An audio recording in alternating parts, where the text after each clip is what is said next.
Hi, FiveOneYouth. I hope you're doing well this morning. Thank you so much for tuning in and joining us online for our Sunday service. I'm so sorry that we can't do this through Zoom real time and have you with us over Zoom. Because we're moving outdoors for the next couple weeks, we just can't stream through Zoom. We don't have the Wi-Fi capabilities. So be expecting to see these videos premiere live. But again, thank you for joining. I look forward to reading the Word together, discussing the Word together, and hopefully you will be blessed by the preaching of the Word this morning. So we're going to talk about evangelism. We've been doing this series on evangelism. Last week was our first series, and last week we talked about this idea of coexistence, and this idea of why should we evangelize? If it is true what society tells us that we can all just coexist, that they can believe what they want to believe, and I can believe what I want to believe, and it's true for me and it's true for you, then why should we mess with that? Well, we talked about how Jesus made a different claim. Right? Jesus' claim was that truth is exclusive, right? When you're exclusive, it means you're only going after one person, right? You're not going after another dating relationship. You're stuck with one person. And so same with truth is it's just one reality, right? Like if I say Jesus rose from the dead and a Muslim says that Jesus did not rise from the dead, we cannot both be right? One of us is speaking truth and one is not. And so when we talk about the claims of Christianity, we talk about that Jesus is the only way, the truth, and the life. And no one comes to the Father but through him. No one returns to God. No one experiences the full meaning and purpose of life from their Creator except through Jesus. And so we evangelize because we've been given this opportunity, this invitation by God to share the truth of Jesus that can change lives and transform people. And so today we are going to take a look at how did Jesus evangelize? Right, because that is who we're following after. We want to evangelize like Jesus did. We want to share the good news of Jesus like Jesus himself shared the good news of himself. And so we're going to look at this story in John chapter 4 where Jesus interacts with this woman at the well. Well, let's look at how Jesus shared the good news of himself to this woman at the well in John 4. And we won't read the whole passage this morning. I'll just kind of set it up through the story. And this is how the story gets started. So Jesus is making this trip from Judea and Galilee. And it says in the text that he must go through Samaria. Now, this is really interesting because he doesn't have to go through Samaria, right? Technically, this isn't true. In fact, many Jews, instead of going straight through Samaria, the straightest route, they went around Samaria because they didn't like Samaritans. If you remember, the Jews and the Samaritans were opposed to one another.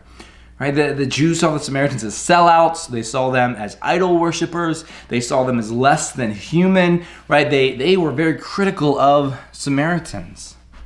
And so Jesus, when it says he must go through Samaria, it's a little tell that says he has a plan or a purpose going on where he's not going to skate around like all the other Jews would do during that day. Well, here he is going in the middle of Samaria, and his disciples go off to a village to get some food, and Jesus waits at this well for them. And while he's sitting by the well, this woman comes at noontime, the hottest part of the day, to gather water from the well. Now, this is pretty telling about who this woman is, right? Because if you were to gather water in large, big, heavy jars, clay jars, and carry it for miles back to your home from this well, what time of day would you go and get the water? Now, if you think about it, I'm sure we could all come to the conclusion that probably at the beginning of the day or at the evening, the later part of the day would be best because it would be cooler, right? It wouldn't be as hot. The sun wouldn't be up, wouldn't be as warm. And so this is actually what they did. The women would all go in the morning to gather the water. Very hard task. These were very strong people, right? Carrying these hard water jugs, and they would go together as a group to get water. And so because the Samaritan woman was not going out in the morning with her friends to get the water, we can kind of assume that she was probably an outcast, right? She probably wasn't the popular one, right? She wasn't one that all the other women wanted to be around. In fact, they probably didn't want her to come along and rejected her and wouldn't let her join them in coming to get the water. And so she was an outsider, right? She had problems and issues that everybody knew about, and they kind of pushed her to the outskirts. And so here she was coming at the middle of the day alone to do this hard job of drawing water, the hottest part of the day. And she comes upon Jesus, a Jewish guy, sitting there by the water. And Jesus asks her, give me a drink. Give me a drink. Really simple request. But for this woman, it was very strange because Jews didn't want anything from Samaritans. They didn't want anything to do with Samaritans. They wouldn't even talk or look at Samaritans, let alone ask them for a drink of water. And yet this Jewish teacher did.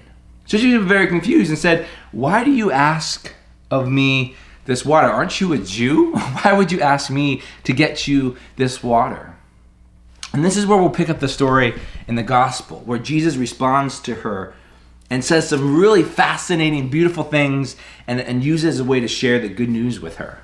So let's look at this in John chapter 4, verse 10. Jesus answered her, right? So she says, why did you ask me this water? This is what Jesus says. If you knew the gift of God and who it is that is asking to you, give me a drink, you would have asked him and he would have given you living water. The woman said, sir, you have nothing to draw the water with and the well is deep. Where do you get this living water? Are you greater than our father Jacob? He gave us the well and drank from it himself, as did his sons and his livestock. So this is fun because Jesus is using this idea of water and getting water as an illustration, as a metaphor. And this woman is kind of sticking with it, right? She's being a little skeptical. So Jesus is saying, look, if you knew who I was, you would ask me for living water. And she was confused. She said, you have no way to get the water out of the well, right? Only I have the bucket.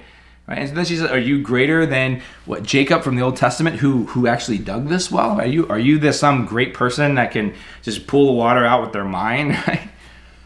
I said, Jesus is slowly talking to this woman through a metaphor of who he is and the good news of who he is.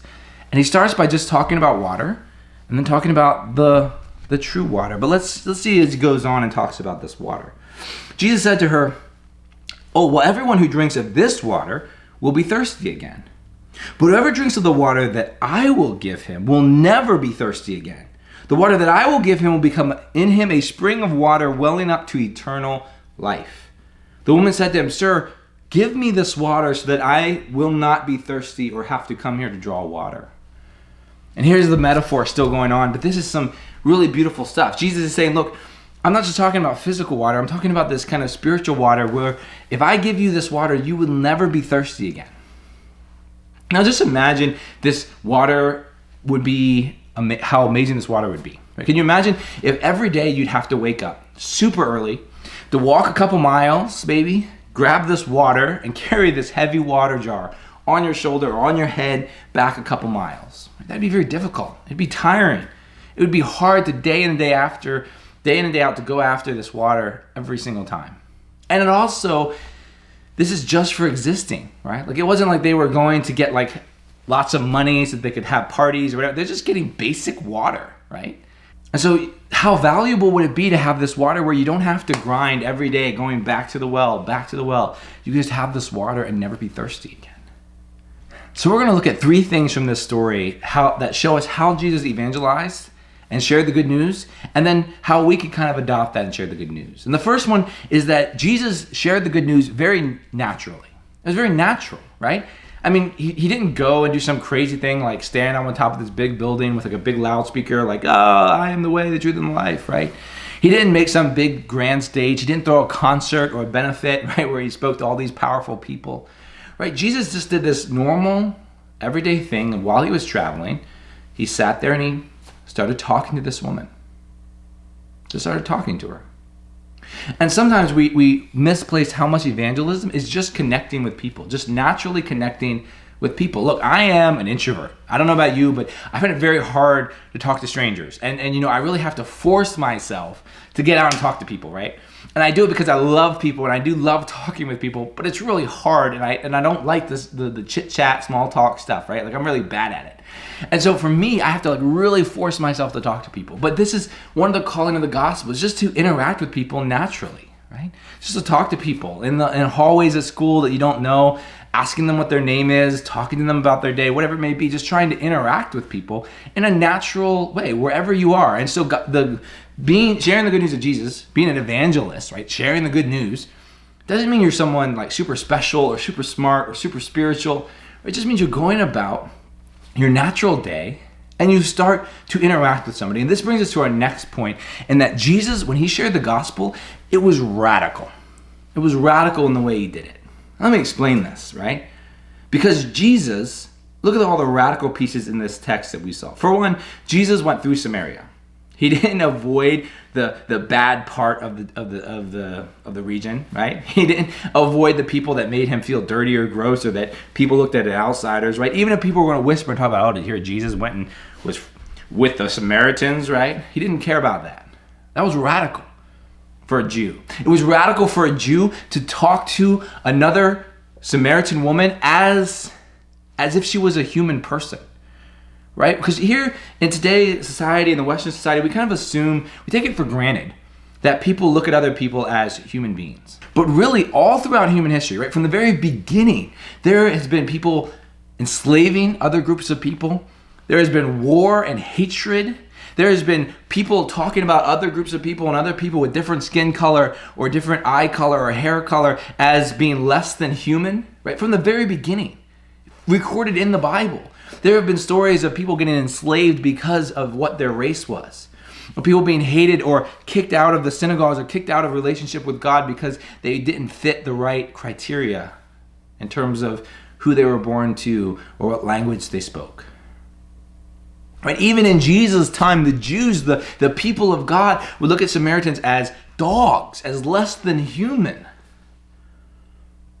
And all throughout human history, and even today, we look around and say, even though people say, oh yeah, everybody's equal, and we should treat everybody kindly, you can still see racism and oppression all throughout our society today. And so these ideas that Jesus is doing, this way of interacting with people is radical. That Jesus saw every single person as a beautiful soul to be loved and cared for. Right? And every interaction he had, especially with those who were normally cast out, normally overlooked, normally looked down on, right? Especially with those, Jesus loved them like a real person, treated them as a human being with dignity and worth. I remember this moment when I was in middle school and I was riding in our car, in our van, and I was just kind of like, it was late at night and I was kind of just looking out the window. And I saw all these cars passing by. And it came to me, it kind of dawned on me, each car has a person inside. And that person has a story. They have a family. They have a lot of hurt and pain, maybe. Maybe they've gone through suffering in their life. They've probably been bullied or spoken bad about. They've probably been gossiped about or slandered. They've probably been called names. They've probably been rejected at places. They probably had their heart broken in some relationship or another, right? Each car, and there's hundreds of cars zooming past me at 70 miles per hour. And it just hit me like, wow, there are so many people, but each person is just this complex mystery. And this is how Jesus treated every single person he came upon. Every single person is someone who deserved dignity and worth. Every single person was this complex story who had pain and suffering and needs and problems. He didn't overlook anybody. And this is how Jesus would share the good news. Is he would go around doing natural things, and when he would come upon somebody, he treated them like a person who deserved dignity and respect and who had this complex story. And that brings us to our third aspect. So Jesus was natural. His sharing the good news was natural. It was radical in that he saw every single person as deserving dignity and worth. And it was need-based. It was need-based. What do I mean by need-based? Well, when you think about needs, you think about there's some very practical, basic needs, right? And water is one of them, right? And we need water every day or we can't survive. We need food or we can't survive. We need air and we can't survive. These are basic human needs. And so when Jesus talks of himself, like when he refers to himself as the bread of life, the living water, right? The shelter, the fortress. In the Old Testament, God is often referred to as the fortress or the strong tower. These are the basic needs. And they use these because they reference the fact that we all have spiritual needs, right? Non-physical needs, right? We all have a need not to be lonely. We all have needs for hope or for love or for kindness or for peace or satisfaction, for purpose and meaning. We all have these needs that arise, and they're not physical needs like water or food. They're spiritual needs. They're needs for companionship, for purpose and a meaning in life. And Jesus recognized this, and then he entered it and shared the good news with this woman that yeah, you can drink this water for physical needs, but there's this need that you have. This spiritual need that can't be satisfied by drinking water. And you need something else. And we all have these needs. And unfortunately, we all try to fill these needs in different ways. Right? But we fill these needs by by pleasure, like doing fun things, or by playing video games and checking out of the world, right? We fill these needs by endless relationships that you see people getting into, right? Or we fill these needs by getting money for security or success or fame or influence or power or control, or building something that'll last when you're dead. Or all of these things are people trying to fill this need that they have. But this spiritual need cannot be filled by anything other than Jesus.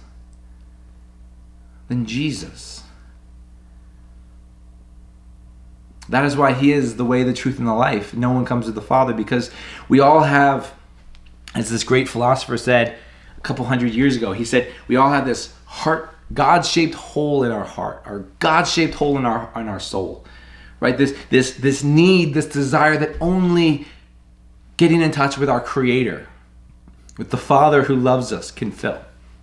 And that's what Jesus is offering.